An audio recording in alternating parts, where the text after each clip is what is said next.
Hello everyone. आज हम next topic पढ़ेंगे hard and soft acid and bases. अब देखो, जैसे हम स्टार्टिंग में पढ़ के आए Lewis concept acid and bases का, तो उसमें हम क्या पढ़ते हैं कि जो एसिड होता है उसके पास वैकेंट ऑर्बिटल होता है और जो लुईस बेस होता है उसके पास जो है फील्ड ऑर्बिटल होता है, अनशेयर्ड होता है, जिसमें इलेक्ट्रॉन्स प्रेजेंट होते हैं। तो इस तरीके से जो है इंट्रैक्शन होती है।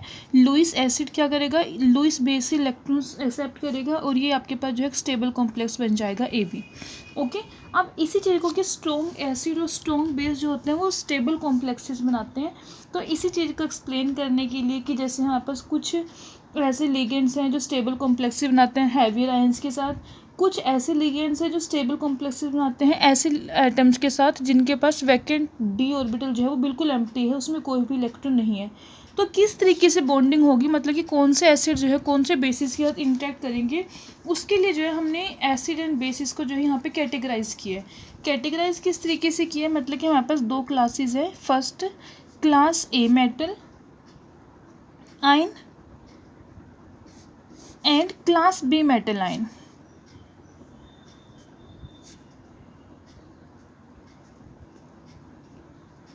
ओके। क्लास ए जो मेटल आयन है इसमें जो बेसिकली मेटल्स आएंगे alkali metals, alkaline earth metals,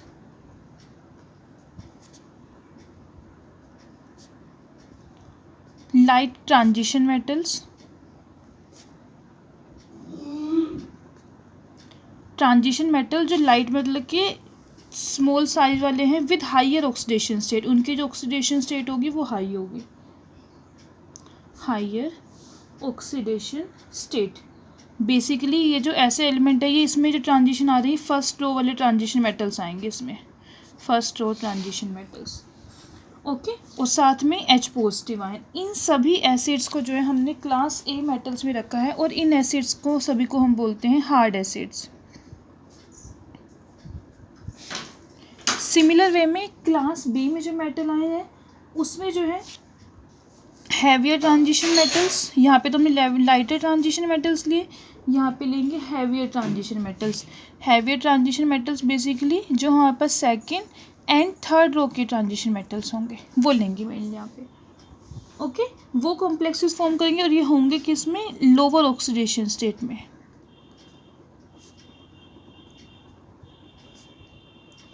इनको हम बोलेंगे सॉफ्ट एसिड्स। तो इस तरीके से जो है इनको हमने दो पार्ट में कैटेगराइज कर दिया। क्लास ए में जो मेटल्स है alkali metals, alkaline earth metals, light transition metals with higher oxidation state and hydrogen ion. और जो क्लास बी मेटल्स है उसमें हैवी ट्रांजिशन मेटल्स आएंगे basically second and third row के, जैसे Cu पॉजिटिव है, Ag पॉजिटिव है, इस तरीके से ये वाले मेटल्स। और इसमें जो फर्स्ट रो वाले आते हैं टाइटेनियम हुआ, Fe3 पॉजिटिव हुआ, क्रोमियम 3 पॉजिटिव, ये सभी इस तरीके से जो है हम इनको दो पार्ट में जो है क्लासीफाई कर देंगे। और क्लास ए मेटल्स को नेम दे दिया hard acids and class B जो मेटल आयन है उनको नेम दे दिया हमने सॉफ्ट एसिड्स। इसी तरीके से जैसे हमने एसिड्स की क्लासिफिकेशन की है, मींस मेटल आयन की क्लासिफिकेशन की है, ऐसे ही लिगेंड्स की भी क्लासिफिकेशन करते हैं। लिगेंड्स की क्लासिफिकेशन किस तरीके से है, ऐसे ligands which form stable complex with hard acids. ऐसे लिगेंड जो हार्ड एसिड्स के साथ, मीन्स जो हार्ड मेटल आयंस है उनके साथ स्टेबल कॉम्प्लेक्सेस बनाते हैं, इनको हम बोलेंगे hard basis. For example oxygen है, फ्लोरीन है, नाइट्रोजन है, ये सभी जिनमें ये वाले डोनर एटम्स प्रेजेंट हो। जैसे ऑक्सीजन जो है हमारे पास वाटर में होता है, नाइट्रोजन हो गया NH3 में, OH नेगेटिव, F नेगेटिव, ये सभी जो होंगे ये हार्ड बेसिस हो जाएंगे। ऐसे ही इधर ligands which form stable complexes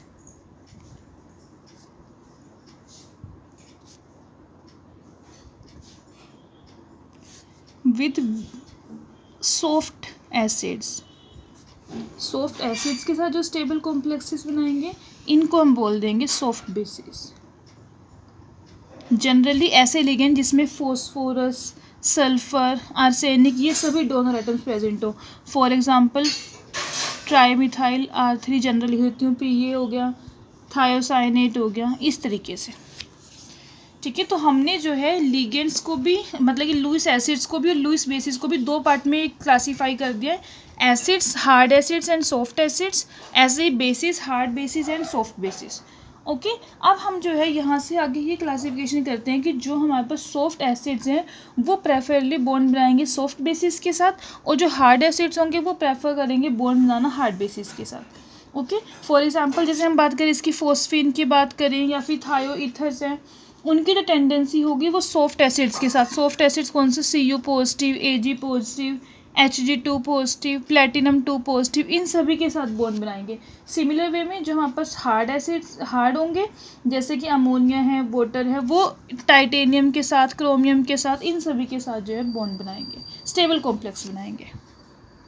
अब अगर हम जनरल अब करेक्टरिस्टिक्स की बात करें हार्ड एसिड्स की, तो सबसे पहली बात जो हार्ड एसिड्स होंगे वो स्मॉल साइज के केटाइंस होंगे। Hard acids cations with small size.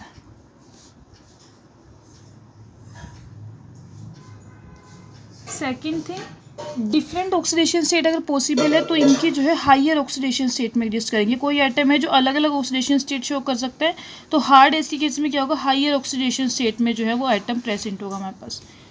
Third one कि जो हमारे पास हार्ड एसिड्स होंगे they do not possess large number of valence electrons.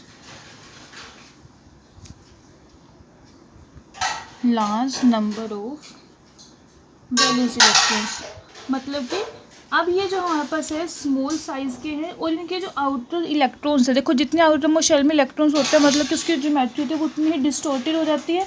यहाँ पे क्या है, large number valence electrons present नहीं होंगे, इसलिए जो ये केटाइंस है they can not be easily polarized. ये पॉइंट भी लिख सकते हो इसकी करेक्टरिस्टिक्स में, they can't be easily polarized.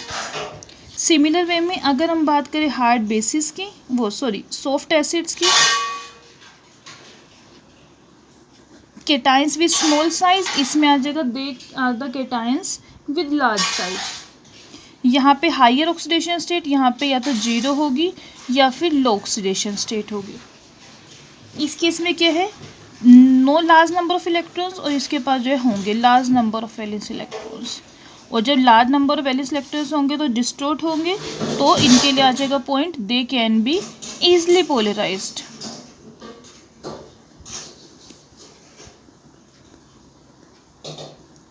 Okay, इस तरीके से जो है हम इनको जो है कैटेगराइज कर सकते हैं, हार्ड एसिड्स को एंड हार्ड बेसिस को, हार्ड एसिड्स को एंड सॉफ्ट एसिड्स को। लेकिन अगर मैं बात करूँ कोई ऐसा कोई हमने लाइन नहीं ड्रॉ की है कि जो उससे नीचे वाले होंगे वो सभी सॉफ्ट होंगे या फिर सभी हार्ड ही होंगे। कुछ एसिड्स हमारे पास ऐसे भी होंगे ना तो वो हार्ड की कैटेगरी में आएंगे और ना ही वो सॉफ्ट की आएंगे, तो उनको हम बोलेंगे बॉर्डर लाइन एसिड्स। मतलब कि कुछ हमारे पास जो है बॉर्डर लाइन एसिड्स जो है वो भी एग्जिस्ट करेंगे, ना तो हम उन्हें ज़्यादा हार्ड बोल सकते हैं और ना ही सॉफ्ट बोल सकते हैं। ओके, इन केसेस में क्या होगा, जो हम बात करें कि साइज़ की बात करें या फिर ऑक्सीडेशन स्टेट या पोलराइजेबिलिटी कह रहे हैं, अब देखो जैसे इनके केस में कि पोलराइज होंगे ही नहीं और इसमें कह रहे हैं ईजिली पोलराइज हो जाएंगे, तो जो बॉर्डर लाइन वाले होंगे मतलब कि उनकी जो पोलराइजेबिलिटी होगी वो इन बिटवीन लाई करेगी। सिमिलर वे में ये हाइयर ऑक्सीडेशन स्टेट में एग्जिस्ट करते हैं, ये जीरो या फिर लो ऑक्सीडेशन स्टेट में एग्जिस्ट करते हैं, तो दोनों के बीच में इन बिटवीन की बात करूँ +2 +3 ऑक्सीडेशन स्टेट है वो किसकी होगी, वो एसिड्स की। उन एसिड्स को हम बोलेंगे बॉर्डर लाइन एसिड्स। ऐसे ये काफ़ी स्मॉल साइज़ के होंगे, ये लार्ज साइज की होंगी, तो इन बिटवीन साइज वाले जो एसिड्स होंगे हमारे पास उन एसिड्स को हम बोल देंगे border line acids. Okay, for example अगर मैं Fe3 पॉजिटिव की बात करती हूँ तो वो तो आता है हार्ड में, लेकिन Fe2 पॉजिटिव देखो, ठीक है, इस केस में ये जो होगा इसे हम बोलेंगे border line acids. Similar way में कोबाल्ट 2 पॉजिटिव, निकल 2 positive, copper 2 positive, zinc 2 positive, generally जो है +2 ऑक्सीडेशन स्टेट या फिर +3 ऑक्सीडेशन स्टेट में जो है ये हमारे पास बॉर्डर लाइन एसिड्स होंगे। मतलब कि इनकी जो करेक्टरिस्टिक्स होंगी ना तो वो ज़्यादा हार्ड एसिड्स वाली होंगी और ना ही हमारे पास सॉफ्ट एसिड वाली होंगी, उनको हम बोलेंगे बॉर्डर लाइन। अब ऐसे ही hard bases and soft bases को करेक्टराइज करें तो जो हमारे पास हार्ड बेसिस होंगे इनके पास सबसे पहली बात जो डोनर एटम होगा उसकी हाई इलेक्ट्रोनेगेटिविटी होगी। Donor atom of high electronegativity. साथ के साथ ये सॉफ्ट बेसिस को भी देखते चले। इसमें डोनर एटम जो होंगे वो लो इलेक्ट्रोनेगेटिविटी के होंगे। यहाँ पे बात करें कि जो डोनर एटम होगा वो लो पोलराइजेबिलिटी, मतलब कि इजिली पोलराइज नहीं होगा। इन केसेस में डोनर एटम वो होंगे जो इजिली पोलराइज्ड हो जाएं।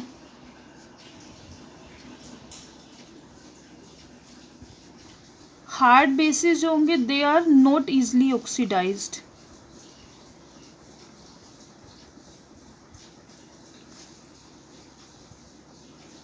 ऑक्सीडाइज्ड। और अगर हम इनकी बात करें तो दे आर इजिली ऑक्सीडाइज्ड।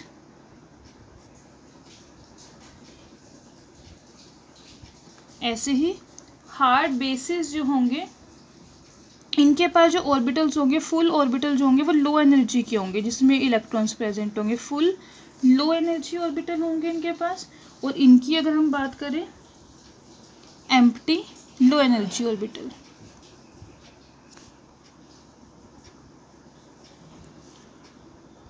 अब जैसे हार्ड बेसिस है, हाई इलेक्ट्रोनेगेटिविटी होनी चाहिए। हाई इलेक्ट्रोनेगेटिविटी किस किस की होती है? नाइट्रोजन की होती है, मतलब कि NH3 जो है वो हार्ड बेस में आएगा। ऑक्सीजन की होती है तो H2 जो है हार्ड बेस में आएगा। ऐसे ही OH negative, O2 negative, fluorine, chlorine, ये सभी आएंगे हमारे पास हार्ड बेसिस के अंदर। और अगर सॉफ्ट बेसिस की बात करें, सॉफ्ट बेसिस में iodide, H negative, CN negative, phosphine, thiocyanate, ये जो होंगे ऐसे ही S2O3 नेगेटिव, ये हो जाएंगे हमारे पास सॉफ्ट बेसिस। अब जैसे हमने उसके बारे में बात करी कि कोई हमारे पास ऐसी डिस्टिंक्शन की लाइन नहीं है कि जैसे कुछ एसिड्स ऐसे भी होते हैं कि जो दोनों की वो शो करते हैं, जिनको हम बॉर्डर लाइन एसिड्स बोलते हैं। सिमिलर वे में यहाँ पे हमारे पास बॉर्डर लाइन बेसिस भी होंगे। बॉर्डर लाइन बेसिस कौन सी होंगे? Amines, pyridine, NO2 negative, SO3 negative, azides. तो ऐसे जो होंगे बेसिस, लुईस बेसिस, मतलब कि जिनकी जो कि कोई ऐसी कोई हमारे पास शार्प डिस्ट्रीब्यूशन भी होंगी, ना तो वो ज़्यादा हार्ड स्पीशीज़ होंगे और ना ही ज़्यादा वो सॉफ्ट स्पीशीज़ होंगे, तो उनको हम बोलेंगे बॉर्डर लाइन बेसिस। ओके। अब जो सबसे अच्छा अगर मैं बोलूँ कि याद रखने का इन्हें कि हार्डनेस और जो सॉफ्टनेस बात करें एसिड एंड बेसिस की, इनको जो है हम on the basis of electronegativity की जो मेनली फैक्टर है जो डिसाइड करता है कि कौन सा हार्ड होगा और कौन सा सॉफ्ट होगा, वो आपके पास फैक्टर है इलेक्ट्रोनेगेटिविटी। ऐसा नहीं मैं कह रही कि साइज़ है, चार्ज है, उनका भी इफेक्ट पड़ेगा किसी किसी केस में, but most of the cases में जो इंपॉर्टेंट करेक्टरिस्टिक्स होती है जो डिस्टिंग्विश करती है between the hard and soft concept, वो होती है आपके पास इलेक्ट्रोनेगेटिविटी। ओके। अब जो हम ये डिस्कस करें हार्डनेस है, सॉफ्टनेस है, एसिड एंड बेसिस की, ये सिर्फ हार्ड या सॉफ्ट इंट्रैक्शन के बारे में है। मतलब कि इसका जो है कोई भी एसिड या फिर बेस की जो इनहेरेंट स्ट्रेंथ होती है उससे रिलेशन नहीं है। हम यहाँ पे सिर्फ ये कह रहे हैं कि हार्ड एसिड है वो प्रेफरेबली कंबाइन करेगा हार्ड बेस के साथ, सॉफ्ट एसिड वो कंबाइन करेगा सॉफ्ट बेस के साथ। लेकिन हार्डनेस है उसका मतलब ये नहीं कि जो एसिड हार्ड है वो स्ट्रॉन्ग एसिड ही होगा या फिर जो सॉफ्ट है वो स्ट्रॉन्ग ही होगा। फॉर एग्जाम्पल, जैसे एग्जाम्पल लेके चलती हूँ उससे ज़्यादा अच्छे से क्लियर होगा। जैसे ये है आपके पास OH negative and F negative. अगर हम दोनों की बात करें, दोनों किसके अंदर आते हैं? हार्ड बेसिस के अंदर आते हैं। दोनों के दोनों हार्ड बेसिस है, लेकिन अगर मैं बेसिक स्ट्रेंथ की बात करूँ तो ये जो हाइड्रोक्साइड आयन है इसकी जो बेसिक स्ट्रेंथ है वो बहुत ज़्यादा लार्ज होती है in comparison to fluoride ion. वैसे दोनों हार्ड बेसिस है, लेकिन मैं ये नहीं कह सकती हार्ड बेसिस है तो दोनों ही स्ट्रॉन्ग बेसिस होंगे। तो ये जो हार्डनेस वाला कंसेप्ट है या फिर सॉफ्टनेस वाला कंसेप्ट है, इसका जो है एसिड और बेस की इनहेरेंट स्ट्रेंथ से कोई भी रिलेशन नहीं है। ये इंडिपेंडेंटली हम इंट्रैक्शंस की बात कर रहे हैं। जनरली इसकी जो बेसिक स्ट्रेंथ होती है वो इससे कई 1000 टाइम्स जो है बहुत ज़्यादा होती है। 10⁻⁻ नियर अबाउट 10 या फिर 11 इतनी होती है इसकी हार्ड बेसिक स्ट्रेंथ जो है वो ज़्यादा। ओके। अब इसके बाद नेक्स्ट टॉपिक आता है, इसी रिलेटेड है वैसे तो, पियर्सन्स HSAB प्रिंसिपल। काफ़ी इंपॉर्टेंट है ये जो टॉपिक अभी हमने पढ़ा, हार्डनेस एंड सॉफ्टनेस, उसी के बेसिस पे ये प्रिंसिपल है और ये प्रिंसिपल बहुत इंपॉर्टेंट है। अब देखो HSAB प्रिंसिपल ये क्या कहता है कि जो हार्ड एसिड्स होंगे they prefer to bond with hard bases, hard acids prefer to bond with hard bases while soft acids they prefer to bond with soft bases। ये है बस एक इसकी प्रिंसिपल की एक लाइन की डिफाइन आपको ये याद रखनी है। According to HSAB principle hard acids prefer to bind with hard bases while soft acids they prefer to bind with soft bases. अब इसका जो इम्पोर्टेंट पार्ट है वो है इसकी एप्लीकेशंस। HSAB प्रिंसिपल को हम किस तरीके से कहाँ कहाँ पे यूज़ करते हैं। फर्स्ट जो एप्लीकेशन है इसकी that is stability of complexes. HSAB principle की हेल्प से जो है हम जो कॉम्प्लेक्सेस हैं उनकी जो है स्टेबिलिटी को एक्सप्लेन कर सकते हैं। किस तरीके से, देखो कि अगर हम जनरल बात करें लुईस एसिड एंड बेस की, ये आपके पास जनरल कोई लुईस एसिड है और ये वैलेंस इलेक्ट्रॉन्स के साथ लुईस बेस है, ये दोनों कंबाइन होकर ये आपके पास कॉम्प्लेक्स बना देंगे AB कॉम्प्लेक्स। अब अगर हम बात करें ये जो कॉम्प्लेक्स बना ये AB जो है स्टेबल होगा कब, अगर A और B दोनों ही, अगर A हार्ड एसिड है तो ये हार्ड बेस होना चाहिए, या फिर ये सॉफ्ट एसिड है तो ये सॉफ्ट बेस होना चाहिए। मतलब कि अगर दोनों हार्ड या फिर सॉफ्ट है तो उस केस में जो कॉम्प्लेक्स बनेगा आपके पास वो क्या होगा, स्टेबल होगा। और अगर मैं बात करूँ हार्ड एसिड है लेकिन बेस जो है वो सॉफ्ट है, या फिर ये सॉफ्ट हो जाए और ये हार्ड हो जाए, तो उस केस में जो कॉम्प्लेक्स बनेगा वो लीस्ट स्टेबल होगा। ओके तो इसने जो है पियर्सन ने स्टेबिलिटी जो है on the basis of hard and soft interactions के बेस पे स्टेबिलिटी को एक्सप्लेन किया था। एक एग्जांपल लेके चलते हैं इसमें। जैसे आपके पास ये है Ag पॉजिटिव किस में आता है, सॉफ्ट एसिड में। हम जो भी रिएक्शन करेंगे ना उसके नीचे साथ साथ ऐसे लिखते रहेंगे, क्योंकि इतना ऐसे अगर करेंगे तो लास्ट तक आते थे कुछ तो आपको ऐसे ही लर्न हो जाएंगे कौन सा हार्ड होता है कौन सा सॉफ्ट होता है।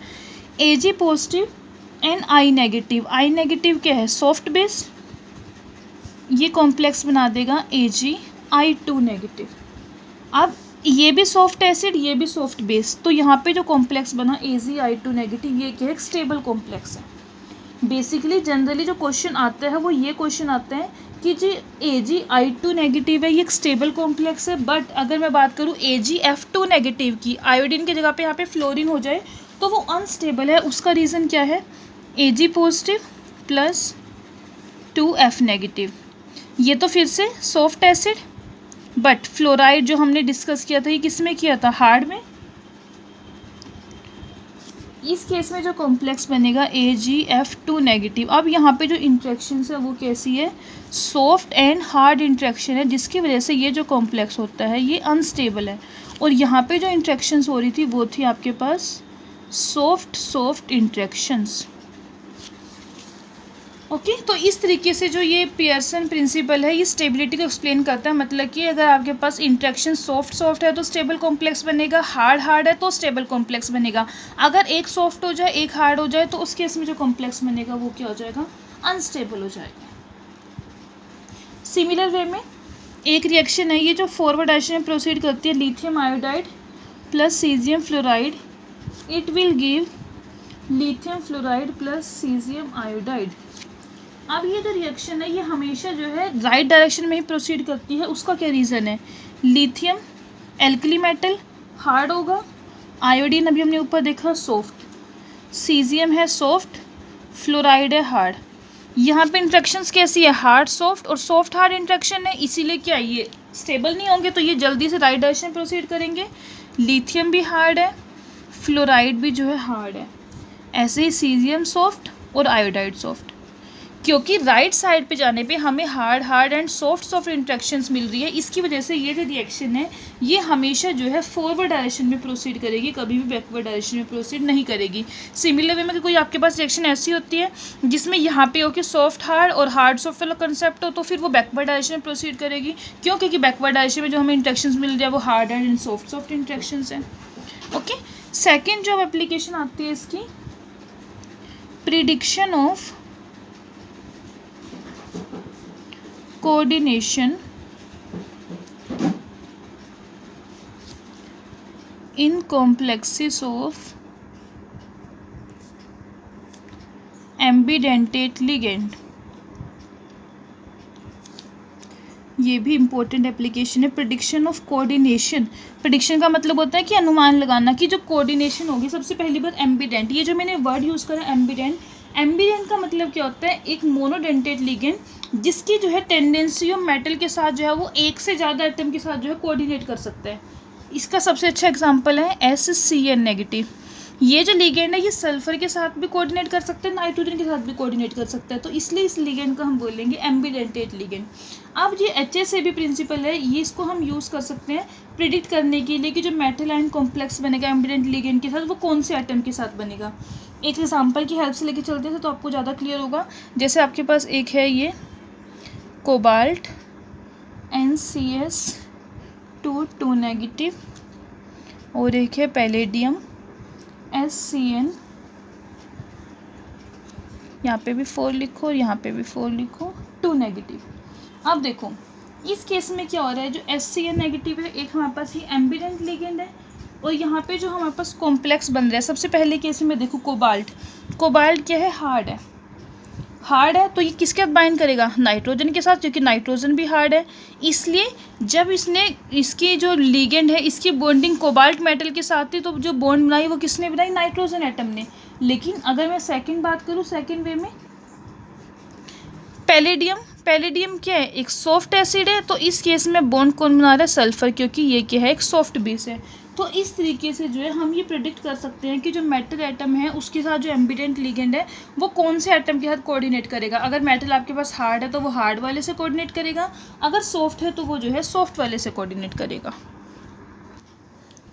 अब आगे थर्ड एप्लीकेशन आती है, classification of acids and bases.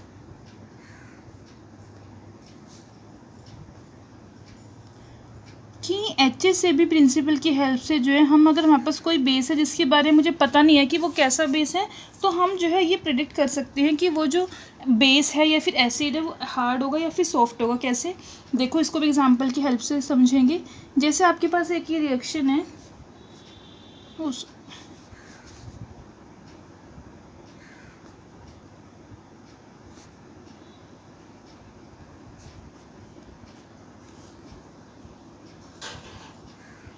B positive plus H positive. अब मुझे यहाँ पे प्रेडिक्ट करना है कि जो B है यहाँ पे बेस, ये हार्ड बेस है या फिर सॉफ्ट बेस है। वो मुझे कैसे पता चलेगा, वो पता चलेगा इक्विलिब्रियम के बेस पे।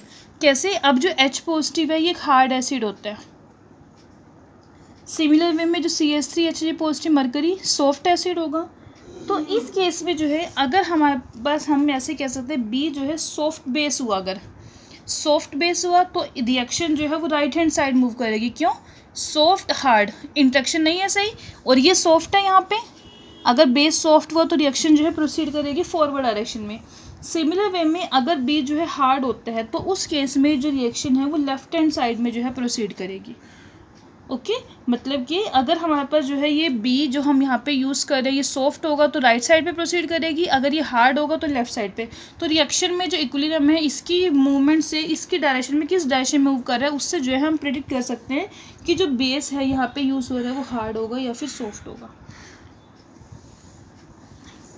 जैसे फॉर एग्ज़ाम्पल आपके पास ये है R2S H positive plus CH3Hg positive,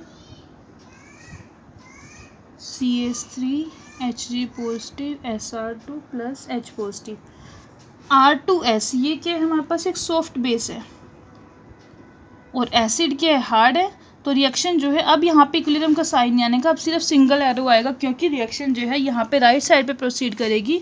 ये भी हमारे पास सॉफ्ट एसिड है और जो बेस इसके साथ कंबाइन हुआ है वो भी क्या है, सॉफ्ट बेस है।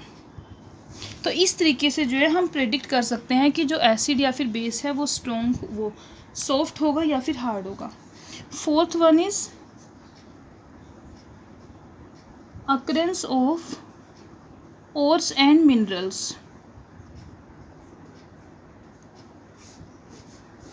अब इसमें क्या है कि यहाँ पर जो है HCFA के प्रिंसिपल की हेल्प पे जो हम बता सकते हैं कि जो मेटल्स हैं उनकी जो ओर है, ओर का मतलब ऑक्साइड फॉर्म में होगी, वो कार्बोनेट फॉर्म में होगी, हैलाइड फॉर्म में होगी या फिर सल्फाइड फॉर्म में होगी।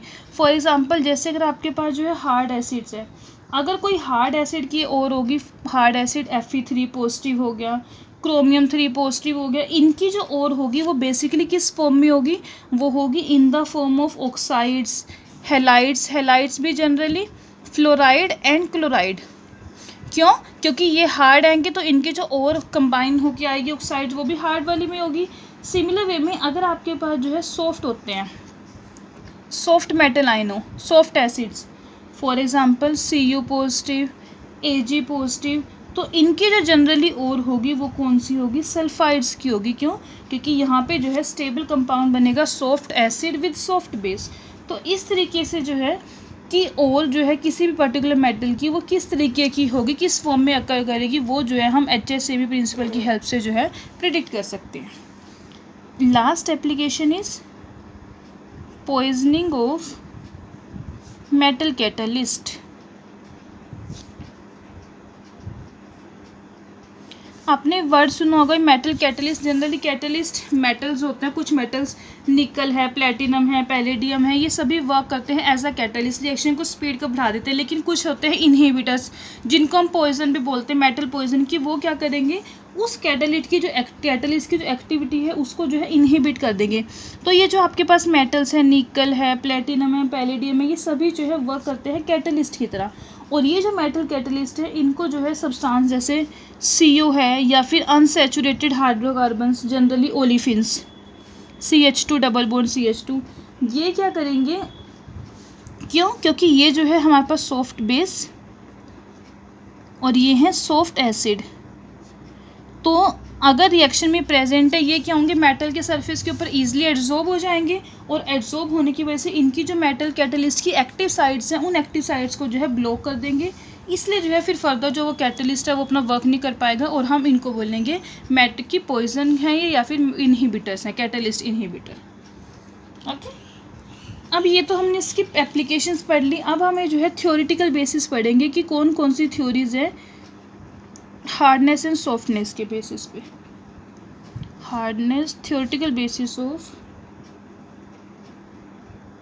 Hardness and softness. सबसे first electrostatic interaction.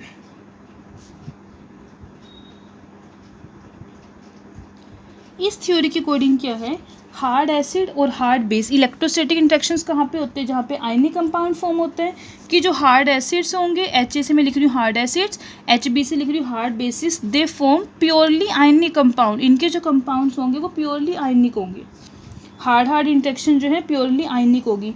For example hard acid lithium है, Li पॉजिटिव, Na पॉजिटिव, ये किसके साथ कंबाइन होंगे, OH नेगेटिव, F नेगेटिव और 2 नेगेटिव, इनके साथ जो है कंबाइन होकर आयनिक प्रोडक्ट बनाएंगे, आयनिक कंपाउंड बनाएंगे। और जितना ज़्यादा हमारे पास आयन का साइज जो है स्मॉल होता है, आयन का साइज स्मॉल होगा, दैट मीन्स इलेक्ट्रोस्टैटिक इंटरेक्शन ज़्यादा होगी उनके बीच में, और जो कॉम्प्लेक्स बनेगा वो हमारे पास क्या होगा, हाईली स्टेबल होगा।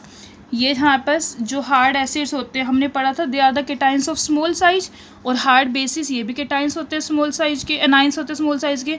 तो इनके जो है साइज स्मॉल होने की वजह से इलेक्ट्रोस्टैटिक इंटरेक्शन ज़्यादा होगी और ये जो है स्टेबल आयनिक कंपाउंड्स बनाएंगे। Okay, second one is polarizing theory या फिर पोलराइजिंग पावर। अब जो इलेक्ट्रोस्टैटिक इंटरेक्शन है ये सिर्फ hard acid and hard base की इंटरेक्शन को एक्सप्लेन करती है, जबकि soft acid and soft basis के जो एक्सप्लेन नहीं करती। क्यों? क्योंकि सॉफ्ट एसिड्स में क्या होता है, इनका साइज बड़ा हो जाएगा और इसमें भी साइज बड़ा हो जाएगा दोनों केसेस में। तो इस केस में क्या होगा, जो हमारे पास इंटरेक्शंस होंगी वो इंटरेक्शन जो होगी soft acid and soft base के बीच में वो होगी कोवलेंट नेचर की। फॉर एग्जांपल सॉफ्ट एसिड ले लो, Ag पॉजिटिव, Hg पॉजिटिव, ये कैसे सॉफ्ट बेसिस क्लोराइड है, जैसे हमारे पास AgCl, HgCl2, इस तरह के कंपाउंड बनाएंगे और ये जो कंपाउंड्स होंगे ये हमारे पास जो है कोवलेंट होंगे नेचर में। क्यों?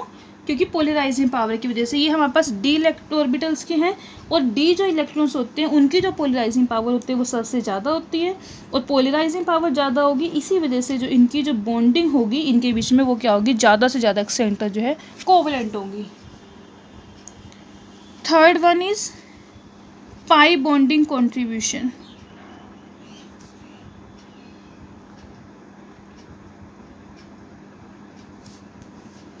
अब सॉफ्ट एसिड और सॉफ्ट बेस वाली ये जो इंट्रैक्शन है यहाँ पे जो है पाई बॉन्ड भी प्रेजेंट होगी। मतलब कि सॉफ्ट एसिड जो होते हैं कैसे होते हैं, मेटल्स लो ऑक्सीडेशन स्टेट में होते हैं ना। सॉफ्ट एसिड वाले जो मेटल्स होते हैं they are in low oxidation state. Low oxidation state का मतलब, और डी ऑर्बिटल्स वाले हैं तो मतलब कि इनके पास कुछ ना कुछ आउटर मोस्ट डी ऑर्बिटल में इलेक्ट्रॉन्स प्रेजेंट होंगे। तो ये क्या करेंगे, अपने इलेक्ट्रॉन्स को जो है बैक डोनेट कर देंगे लिगेंड को और फिर वहाँ पे जो बॉन्ड बनेगी वो कैसी बनेगी, पाई बॉन्ड बनेगी। तो मोस्टली जो सॉफ्ट एसिड्स होते हैं आपके पास वो पाई बॉन्ड डोनर होंगे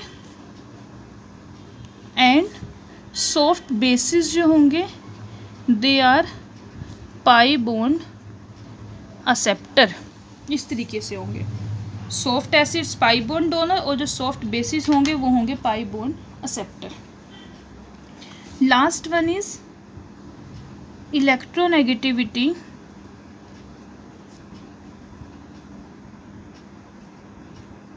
और हार्डनेस और सॉफ्टनेस इससे कैसे रिलेट करेगी, ये मैंने अभी आपको स्टार्टिंग में बताया था और इसको आगे भी अभी हम डिटेल में पढ़ेंगे। Hardness and softness on the basis of electronegativity. अब देखो जो हार्डनेस और सॉफ्टनेस है वो इलेक्ट्रोनेगेटिविटी से रिलेट करती है। जनरली जो स्पीशीज़ होते हैं हाई इलेक्ट्रोनेगेटिविटी के, ऐसे स्पीशीज़ जिनकी जो इलेक्ट्रोनेगेटिविटी है वो हाई होगी, हाई इलेक्ट्रोनेगेटिव, वो हार्ड होंगे एंड लो इलेक्ट्रोनेगेटिविटी वाले स्पीशीज़ जो होंगे वो होंगे आपके पास सॉफ्ट। इस चीज़ को आपको बस ध्यान रखना है। फॉर एग्जांपल जैसे आपके पास बात करें lithium positive, Na positive highly electronegative होंगे तो ये कैसे हैं, हार्ड एसिड्स हैं।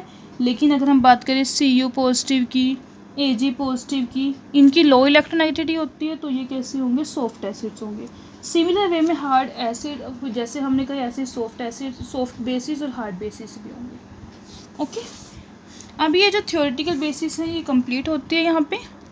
नेक्स्ट जो टॉपिक पढ़ेंगे हम acid base strength and hardness and softness. ये भी काफ़ी इंपॉर्टेंट टॉपिक है और जो भी हम पढ़ रहे हैं सारा पिछले वाला जो भी पढ़ के आया उसी से कोरिलेट करता है। अब जो हार्डनेस है सॉफ्टनेस की जो हम बात कर रहे हैं यहाँ पे हमने जो है हार्ड एंड सॉफ्ट इंट्रैक्शन से बात करी है। मतलब कि यहाँ पे एसिड और बेस की जो स्ट्रेंथ है उससे इनका कोई भी रिलेशन नहीं है। जैसे मैंने आपको अभी स्टार्टिंग में एग्जांपल भी बताया था, OH negative and F negative दोनों ही क्या हैं, हार्ड बेसिस हैं। लेकिन OH नेगेटिव की जो बेसिक स्ट्रेंथ होती है वो बहुत ज़्यादा होती है in comparison to fluoride ion.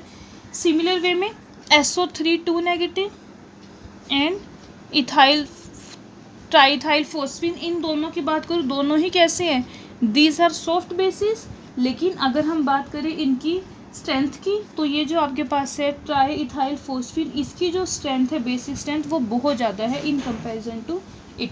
Okay, तो ये जो है एक तरीके से आप ये भी कह सकते हो कि HSAB प्रिंसिपल जो है इसकी ये लिमिटेशन है कि इसने जो है जो एसिड और बेस की इनहेरेंट स्ट्रेंथ थी उसको रिकॉग्नाइज नहीं किया था। जैसे अगर हम बात करें कोई भी रिएक्शन है, अगर मैं कह रही हूँ HSAB प्रिंसिपल के अकॉर्डिंग वो जो है फॉरवर्ड डायरेक्शन में है या फिर वो फेवर्ड रिएक्शन है, HSAB प्रिंसिपल के अकॉर्डिंग तो सब हम ये कहेंगे कि हार्ड इंट्रैक्शन है, सॉफ्ट इंट्रैक्शन है, इसलिए जो है वो फेवर हो रही है। बट एक्चुअल में क्या है वो रिएक्शन होती नहीं, या फिर कोई रिएक्शन है जो एक्चुअल में हो रही है बट हार्ड एंड वो वाली वहाँ पे जो हार्ड वाली इंट्रैक्शन वाली जो हमारे पास कंडीशन है वो सेटिस्फाई नहीं हो रही। तो इसको जो है हम एग्जाम्पल की हेल्प से समझेंगे। देखो कैसे, जैसे ये है आपके पास SO3 2 नेगेटिव प्लस HF, ये चेंज हो जाएगा HSO3 negative plus F negative. सबसे पहले हम क्या करेंगे, मैंने जो बताया था आपको रिएक्शन में जो भी हार्ड है जो भी सॉफ्ट है उसे लिख लो, उससे सारे जो डाउट्स है एकदम क्लियर हो जाएंगे। SO3 2 नेगेटिव सॉफ्ट बेस, अब मैं शॉर्ट में लिख रही हूँ SB, hydrogen hard acid, fluoride hard base, यहाँ पे hydrogen hard acid SO3 soft base और ये फिर से हार्ड बेस। अब देखो इंट्रैक्शंस कैसी है, सॉफ्ट बेस ये हार्ड इंट्रैक्शन है और यहाँ पे कैसी आ रही है, हार्ड और सॉफ्ट इंट्रैक्शन आ रही है। ये फॉलो नहीं होनी चाहिए HACCP प्रिंसिपल के अकॉर्डिंग, लेकिन फिर भी ये रिएक्शन जो है फेवर है। ये रिएक्शन जो है, जो हमने HACCP प्रिंसिपल पढ़ा उसको वॉयलेट कर रही है, लेकिन एक्चुअल में ये रिएक्शन जो है होती है। ऐसे ही एक और रिएक्शन है, OH negative plus CH3HgSO3 negative, CH3HgOH plus SO3 2 negative, OH negative, hard base, ये सॉफ्ट एसिड, ये सॉफ्ट बेस। ऐसे ही ये सॉफ्ट एसिड, ये हार्ड बेस और ये सॉफ्ट बेस। अब देखो जरा, पहली रिएक्शन में मैंने क्या कहा कि ये जो रिएक्शन है ये वॉयलेट कर रही है HACCP प्रिंसिपल को, लेकिन अगर हम बात करें SO3 2 नेगेटिव की, ये जो है क्योंकि फ्लोराइड जो है आपके पास वीकर बेस है, ये इसको जो है ईजिली डिस्प्लेस कर देगा, जबकि ये वॉयलेट कर रही है इस प्रिंसिपल को, लेकिन फिर भी रिएक्शन होगी क्योंकि जो SO3 नेगेटिव है स्ट्रॉन्गर सॉफ्ट बेस है, ये इस F नेगेटिव को, जो एक हमारे पास वीकर हार्ड बेस है, इसको जो है डिस्प्लेस कर देगा। सिमिलर वे में इस रिएक्शन की बात करूँ, OH नेगेटिव के है, स्ट्रॉन्गर है लेकिन हार्ड बेस है, और ये क्या करेगा, ये जो सॉफ्ट बेस है इसको ईजिली डिस्प्लेस कर देगा, जबकि हमारे पास यहाँ पे इंट्रैक्शंस क्या आ रही है, सॉफ्ट और हार्ड इंट्रैक्शंस आ रही है। रिएक्शन फॉरवर्ड डायरेक्शन प्रोसीड नहीं करनी चाहिए थी, वॉयलेट कर रही है ना उसे HACCP प्रिंसिपल को, लेकिन क्योंकि यहाँ पे जो इनहेरेंट स्ट्रेंथ की मैं बात कर रही हूँ, इनहेरेंट स्ट्रेंथ इन दोनों बेसिस की जो है इन दोनों वालों से ज़्यादा है, तो इसलिए जो है वो उसको डिस्प्लेस कर देंगे। ओके, अब ऐसे ही एक और एग्जांपल लेके चलते हैं, CH3HgF plus HSO3 negative, CH3HgSO3 negative plus HF, soft acid hard base, hard acid soft base, soft acid soft base, hard acid hard base. अब देखो इसमें इस सेशन में बात करूँ, SO3 2 नेगेटिव की जो स्ट्रेंथ है वो बेसिक स्ट्रेंथ F नेगेटिव से ज़्यादा है, वो इसको जो है ईजिली डिस्प्लेस कर देगा। मतलब कि यहाँ पे जो रिएक्शन फॉरवर्ड डायरेक्शन में प्रोसीड करेगी, वैसे तो soft acid soft base interaction है, लेकिन यहाँ पे जो प्रोसीड कर रही है वो किस वजह से प्रोसीड कर रही है, क्योंकि इसकी जो है स्ट्रेंथ इतनी ज़्यादा है, ना कि हार्ड सॉफ्ट इंट्रैक्शंस के बेसिस पे। तो मतलब कि हम ये कह सकते हैं कि अगर आपके पास किसी रिएक्शन में, अगर हम इनहेरेंट स्ट्रेंथ की बात करें, एसिड या फिर इन बेसिस की इनहेरेंट स्ट्रेंथ जो है वो काफ़ी डिफरेंट है, तो उस केस में तो क्या होगा, आपका प्रिंसिपल वॉयलेट हो जाएगा। लेकिन जहाँ पे अगर हम बात करें स्ट्रेंथ और जो हार्डनेस सॉफ्टनेस उनमें ज़्यादा डिफरेंस नहीं है, उस केस में क्या होगा, HACCP प्रिंसिपल जो है वो ओबे होगा और हार्ड एंड सॉफ्ट कॉम्बिनेशन जो है वहाँ पे होंगे। ओके, हम ये कह सकते हैं कि ये जो इनहेरेंट स्ट्रेंथ है इसको जो है हम इग्नोर नहीं कर सकते, सिर्फ सॉफ्टनेस और हार्डनेस वाले फैक्टर को कंसीडर करके। फॉर एग्जांपल जैसे एक और रिएक्शन है आपके पास, ये plus SO3 2 negative, CH3 cadmium SO3 negative plus OH negative, ये हमारे पास soft acid hard base, soft base, soft acid soft base and hard base. अब इस रिएक्शन में देखो, अगर हम बात करें, ये जो रिएक्शन है वो फॉरवर्ड डायरेक्शन में प्रोसीड नहीं करेगी, चाहे यहाँ पे soft acid soft base combination हो रहा है, लेकिन क्यों नहीं करेगी प्रोसीड, क्योंकि यहाँ पे OH जो है एक स्ट्रोंगर बेस है और ये एक वीकर बेस है, वीकर बेस इसको डिस्प्लेस नहीं कर सकता यहाँ से। तो जो इनहेरेंट स्ट्रेंथ है वो इम्पोर्टेंट फैक्टर है, उसको जो है हम इग्नोर नहीं कर सकते, सिर्फ ऐसी हार्डनेस और सॉफ्टनेस वाली कंसिडरेशन को लेके। ओके, OH नेगेटिव ज़्यादा स्ट्रॉन्गर बेस है इससे, इसलिए जो ये क्या है वीकर बेस SO3 2 नेगेटिव, ये इसको जो है डिस्प्लेस नहीं कर पाएगा रिएक्शन जो है, जबकि फेवर डायरेक्शन इसमें राइट फॉरवर्ड डायरेक्शन में जो है फेवर्ड है due to the interaction, but फिर भी ये रिएक्शन प्रोसीड नहीं करेगी due to the inherent strength. Okay, अब जो है जनरली अब दोनों को फैक्टर्स को हमने पढ़ लिया, इससे हम एक कंक्लूजन ये निकालते हैं कि जो लुईस एसिड और लुईस बेस रिएक्शन है वो दो इंडिपेंडेंट प्रिंसिपल के बेसिस पे होंगी, एक तो सॉफ्टनेस एंड हार्डनेस और दूसरा होगा strength of acid and base. और इसमें हम ऐसे नहीं कह सकते कि सिर्फ हम जो है सॉफ्टनेस और हार्डनेस को लेके चलेंगे, उनकी जो इनहेरेंट स्ट्रेंथ है उसको जो है हम यहाँ पे इग्नोर कर देंगे। ओके, अब इसकी लिमिटेशंस देखते हैं HACCP प्रिंसिपल की। फर्स्ट जो लिमिटेशन है इसकी ये कि इसने जो है कोई भी हमें क्वांटिटेटिव स्केल जो है वो प्रोवाइड नहीं कराया था। ऐसे ही अब हमें याद तो रखने वाली बात है ना कि कौन सा हार्ड है, कौन सा बेस है, वो वीक हैगा, कि कोई क्वांटिटेटिव, क्वांटिटी का मतलब कि क्वांटिटी उसकी वैल्यू से हम मेज़र करके बता सके, ऐसा कोई स्केल इसने जो है ऐसा प्रोवाइड नहीं कराया था हार्डनेस और सॉफ्टनेस को बताने में। Second and the most important limitation इसकी जो अभी मैंने यहाँ पे पढ़ाई आपको, ये क्या है, इसकी HSAB की लिमिटेशन ये है कि जो हार्ड सॉफ्ट फैक्टर है वो इंडिपेंडेंट है एसिड बेस करेक्टर से, लेकिन ऐसा नहीं होता। बहुत सारे एग्जांपल्स ऐसे हैं जिसमें क्या है दोनों फैक्टर्स आपस में एक दूसरे के ऊपर डिपेंड करेंगे, कि हार्ड और सॉफ्ट कॉम्प्लेक्सेस स्टेबल में चेंज हो रहे हैं, जहाँ पे हार्ड सॉफ्ट इंट्रैक्शंस है due to the inherent strength. तो ये मेन लिमिटेशन होगी इसकी, सेकेंड जो भी हमने ऊपर पढ़ी। एंड थर्ड जो लिमिटेशन है इसकी, ये रिएक्शन है आपके पास CH3 positive plus H2, it will give CH4 plus H positive. HSAB principle के अकॉर्डिंग ये रिएक्शन होनी चाहिए, क्यों, क्योंकि यहाँ पे जो इंट्रैक्शंस हो रही है सॉफ्ट इंट्रैक्शंस हो रही है इस वाले केस में, लेकिन एक्चुअल में रिएक्शन नहीं होती, बिकॉज इस रिएक्शन की जो एंट्रोपी चेंज है वो हाईली पॉजिटिव है, तो उसकी वजह से ये रिएक्शन है नहीं होगी। बट HSAB प्रिंसिपल के अकॉर्डिंग जो है ये रिएक्शन फेवर्ड होनी चाहिए। तो ये जो है हमारे पास लिमिटेशंस हैं HSAB प्रिंसिपल की। अब जो नेक्स्ट टॉपिक है हमारा सिम्बायोसिस। जनरली सिम्बायोसिस का मतलब क्या है कि जो सॉफ्ट लिगेंड है उनकी टेंडेंसी होगी वो कंबाइन करेंगे ऐसे मेटल आयन के साथ जिसके पास पहले से ही सॉफ्ट लिगेंड प्रेजेंट हो। सॉफ्ट लिगेंड्स ऐसे मेटल आयन के साथ कंबाइन करेंगे जिसके पास पहले से ही सॉफ्ट लिगेंड है। सिमिलर वे में हार्ड लिगेंड ऐसे मेटल आयन के साथ कंबाइन करेंगे जिसके पास पहले से ही हार्ड लिगेंड हो। इस रिलेशन को या फिर इस टेंडेंसी को हम बोलते हैं सिम्बायोसिस।